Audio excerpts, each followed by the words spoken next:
We're here with Brent Christensen at the 2017 edition of the MTA conference. Brent, what do we have to look forward to this year? Well, we've got an exciting lineup of breakout sessions coming up starting this afternoon, and tomorrow there's 14 of them for over the 2 days. The trade show, we're trying some new things with that. I think members are going to really enjoy that. So there's a lot of stuff going on. Can you give us a preview of some of those things you're trying? Well, we've tweaked our vendor demos, and last year we put them kind of in the middle of the trade show area. A lot of the stuff is geeky stuff that we pay attention to that nobody else does, but and that got some attention. So now we're trying to draw some more focus on that. We have more sponsors this year than we've had before. Our booths are a little bit above where they have been in the past. So we've got exciting new vendors that are here. So different areas of telecommunications that we haven't had in the past. So pretty excited about it. It's always a great trade show floor because there's just a lot of excitement, a lot of people there. I go to a lot of trade shows, and it's one of the most exciting trade shows, just in terms of the energy. Yeah, we have a lot of energy, and I give all the credit in the world to our exhibitors and our members associate members on the event planning committee that get people fired up about this. And it's a lot of fun. I enjoy going to it. I think it's a lot of fun to see and to go around. And what's really exciting is when you have legislators or regulators or people that don't know a lot about the industry, and then they come over and they get to go through the trade show and they get to see what's going on and what we're doing. There's nothing better than putting your hands on fiber, and so it's really exciting. It is, and speaking of fun, you have a fun theme this year, Power of the Past, Force of the Future, I believe, and it seems to have a kind of a Star Wars theme, but why don't you talk to that for a moment? Well, it doesn't intentionally have a Star Wars theme to it. It's just some of the staff have kind of jumped on it and really kind of taken it that way.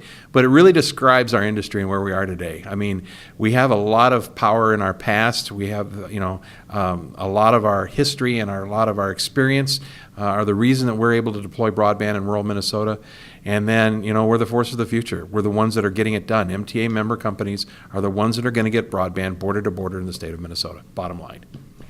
And they are of the community. I mean, I've been out there to many of them. We'll be watching a couple of them on the hotel channel tonight. What are some of the challenges they're facing to get to those spots that don't have broadband? Well, I mean, obviously it's the dollars. I mean, there are just some places where you can't build broadband to and expect to get that back in monthly revenues. So, is it going to be through the Connect America Fund for rate of return carriers, the alternative Connect America Fund model? Is it going to be through broadband grant dollars? I think it's going to be a combination and dialing all of those in and getting those funds all working together. We're far enough along in the broadband grant program. We've done three grant cycles already. We're working on establishing the fourth.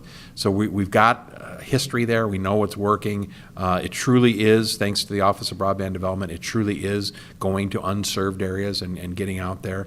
It's been a great partnership with the state.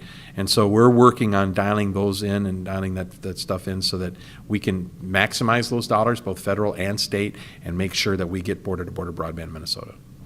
And that makes a lot of sense, getting to those last bits and pieces. But you also mentioned the sales tax exemption, and you're making some progress there.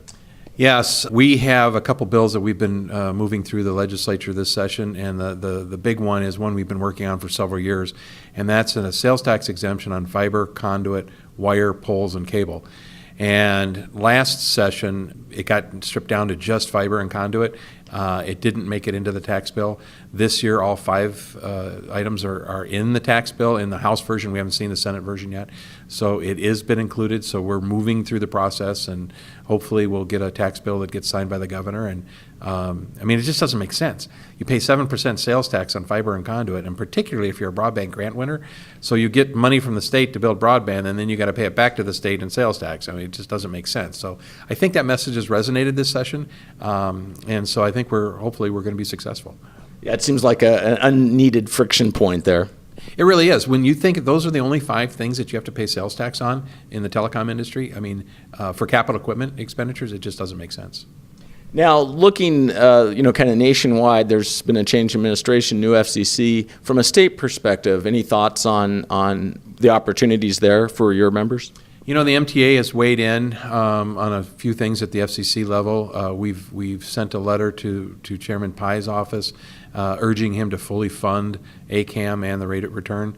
And we are working with the national associations, NTCA, WTA, to move that mission across and really, when you figure they need about $200 million to fully fund a CAF for rate of return companies, and in the big scheme of things, that's pocket change. That's coins in the cushion from the whole USF fund. Right. I mean, the whole USF fund, what are we talking, like seven? I haven't looked at the numbers lately. It's like 7-10 billion, something like that. It's in the billions, and so this is not a lot of money in that big scheme of things. And when they can put 1.5 billion back more into E-rate, I think they can come up with a couple $100,000 to help deploy broadband. A couple $100 million. A couple $100 million. Yeah, thank you. A couple $100 million. But what's a couple zeros between friends?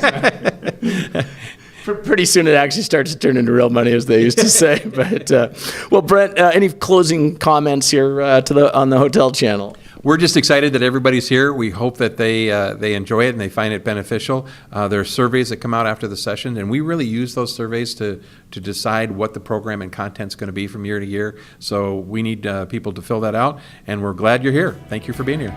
Excellent. Thank you.